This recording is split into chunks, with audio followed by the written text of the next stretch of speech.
friends, welcome to Read Aloud with Amy. Today we are going to read Dr. Seuss-Sleep book.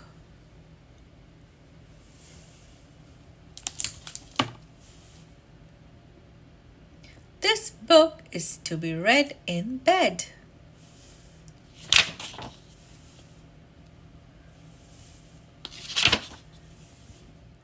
The news just came in from the county of Kent that a very small bug by the name of Van Vleck is yawning so wide you can look down his neck.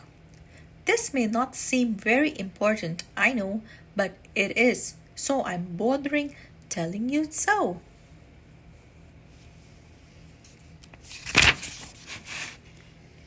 A yawn is quite catching, you see, like a cough. It just takes one yawn to start other yawn off.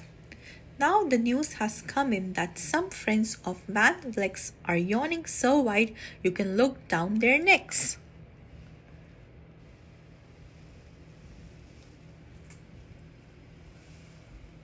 At this moment right now, under 7 more noses, great yawns are in blossom.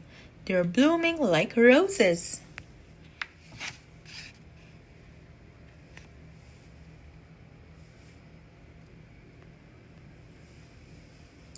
The yawn of that one little bug is still spreading. According to latest reports, it is heading across the wide fields through the sleepy night air, across the whole country toward every which way, and people are gradually starting to say, "I feel rather drowsy. I've had quite a day."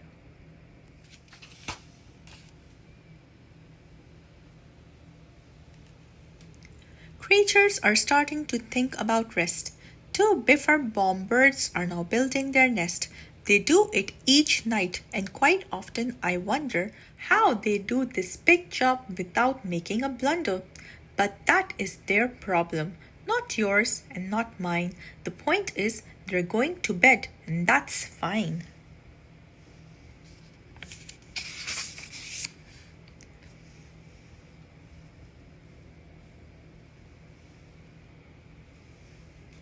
Sleep thoughts are spreading throughout the whole land. The time for night brushing of teeth is at hand.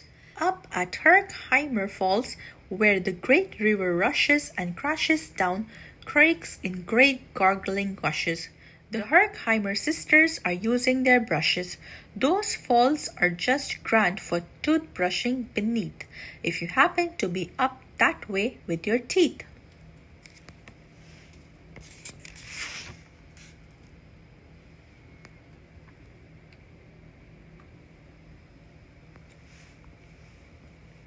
The news just came in from the castle of Krupp that the lights are all out and the drawbridge is up, and the old drawbridge drawer just said with a yawn, "My drawbridge is drawn and it's going to stay drawn till the milkman delivers the milk about dawn.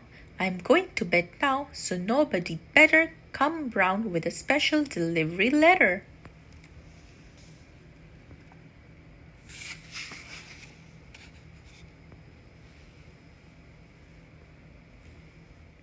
The number of sleepers is steadily growing. Bed is where more and more people are going. In Culpeper Springs, in the Stilt Walkers' Hall, the Stilt Walkers' stilts are all stacked on the wall. The Stilt Walkers have called it a day. They're all tuckered out and they're snoozing away. This is very big news. It's important to know, and that's why I'm bothering telling you so.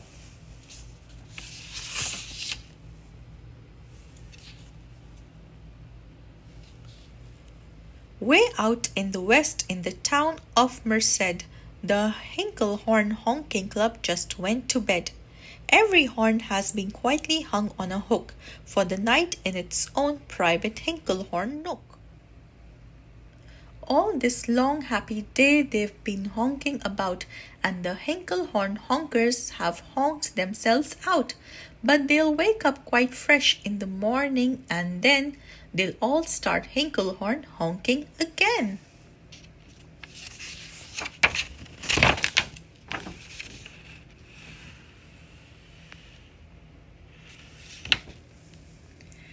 Everywhere creatures are falling asleep. The collapsible frink just collapsed in a heap, and by adding the frink to the others before, I am able to give you the who's asleep score. Right now, 40,404 creatures are happily, deeply in slumber. I think you'll agree that's a whooping fine number.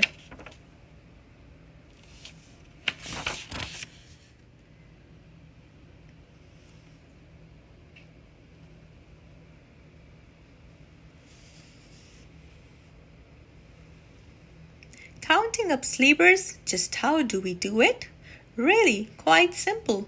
There's nothing much to it. We find out how many, we learn the amount by an audio tally or count.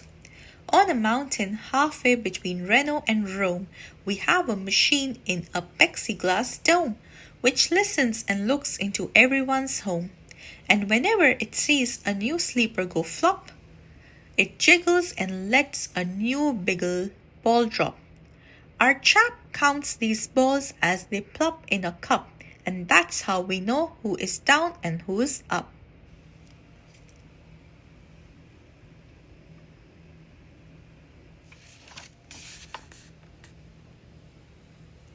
Do you talk in your sleep?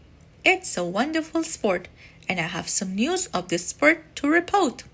The world champion sleep talkers, Joe and Mo Reddoff, have just gone to sleep and they're talking their heads off.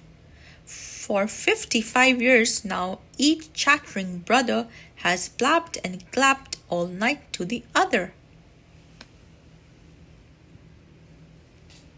They've talked about laws and they've talked about gauze. They've talked about paws and they've talked about flaws.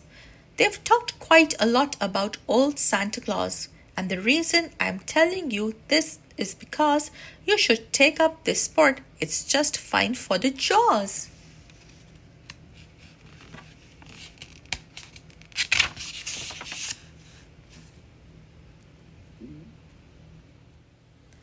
Do you walk in your sleep? I just had a report of some interesting news of this popular sport.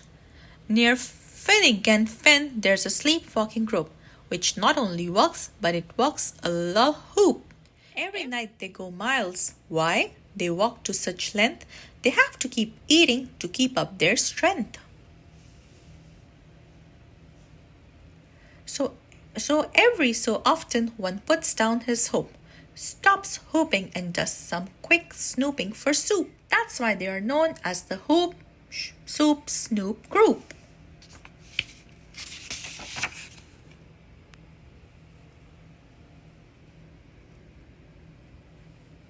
Sleepwalking.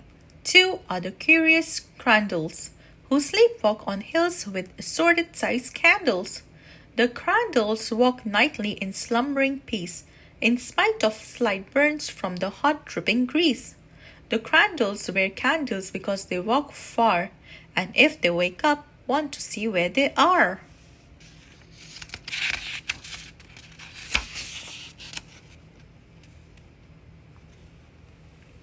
Now the news has arrived from the Valley of Whale that a Chippendale mup has just bitten his tail, which he does every night before shutting his eyes.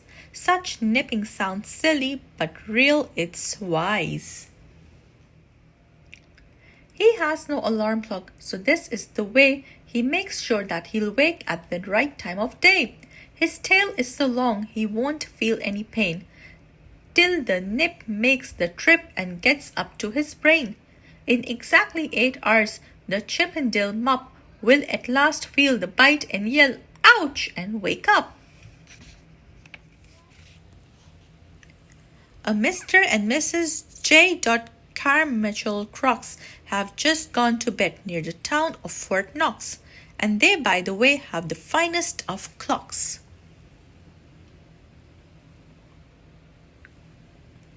I'm not at all sure that I quite understand just how the thing works with that one extra hand, but I do know this clock does one very slick trick. It doesn't tick-tock. How it goes is tock-tick. So with ticks in its tocker and tocks in its ticker, it says It saves a lot of time and the sleepers sleep quicker.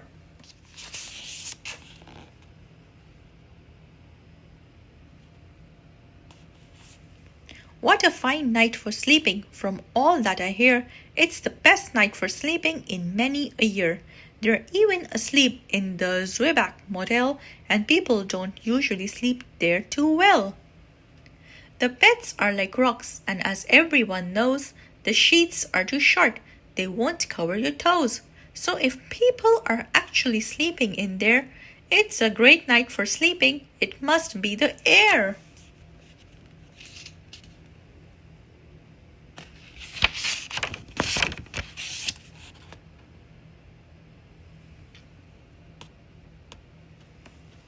It's a great night for snores. I just had a report of some boys who are tops in their musical sport. The snortiest snores in all our fair land. Our snorter McPhail and his Snore a Snort band.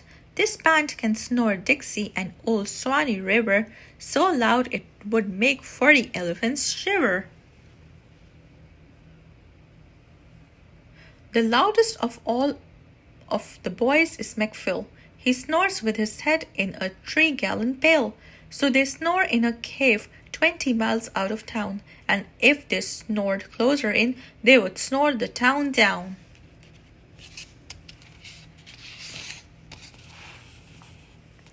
Do you know who's asleep out in Funa Laguna? Two very nice Funa Laguna baboona. We've added them too in our Who's Asleep count, which has grown to a really amazing amount. Exactly 8,808,000 creatures are sleeping now. Isn't that great?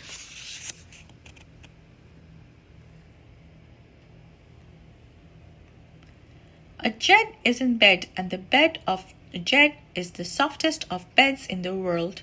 It is said, he makes it from pom-poms he grows on his head, and he's sleeping right now on the softest of fluff, completely exhausted from growing the stuff.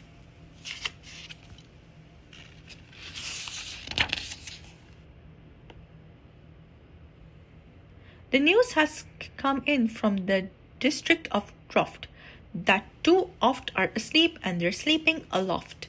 And how are they able to sleep off the ground? I'll tell you, I weighed one last week and I found that an oft is so light he weighs minus 1 pound.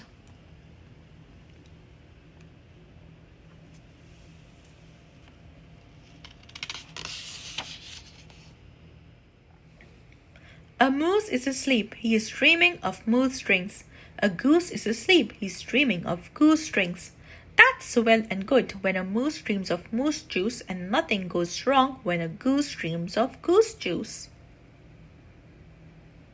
But it isn't too good when a moose and a goose start dreaming they're drinking the other one's juice. Moose juice, not goose juice, is juice for a moose, and goose juice, not moose juice, is juice for a goose. So when goose gets a mouthful of juice of moose and moose gets a mouthful of juice of goose, they always fall out of their bed screaming screams. So I'm warning you now, never drink in your dreams.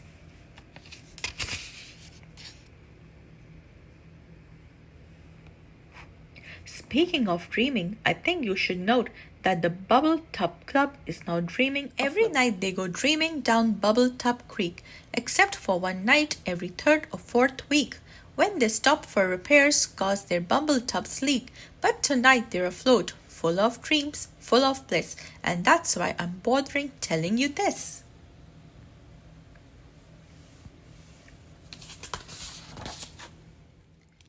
At the fork of a road in the Vale of Wavood, 5-foot weary salesmen have laid down their load. All day they've raced round in the heat to stop speeds, unsuccessfully trying to sell the Zizzerzoof seats, which nobody wants because nobody needs.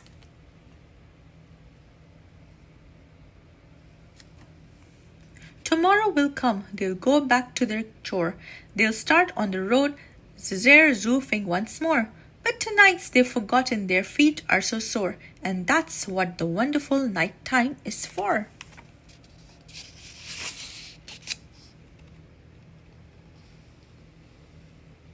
Everywhere creatures have shut off their voices. They've all gone to bed in the beds of their choices. They're sleeping in nooks and they're sleeping in cracks. Some on their tummies and some on their backs. They're peacefully sleeping in comfortable holes. Some even on soft tucked barber shop poles. The number of sleepers is now past the millions. The number of sleepers is now in the billions. They're sleeping on steps and on strings and on floors, in mailboxes, ships, and the keyholes of doors. Every worm on a fish hook is safe for the night. Every fish in the sea is too sleepy to bite. Every whale in the ocean has turned off his sprout. Every light between here and Farfoodle is out. And now adding things up, we are way beyond billions. Our Who's Asleep score is now up in the zillions.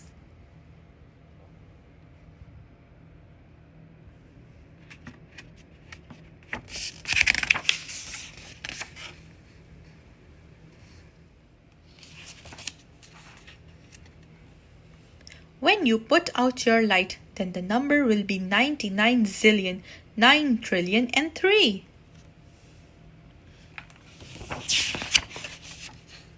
Good night.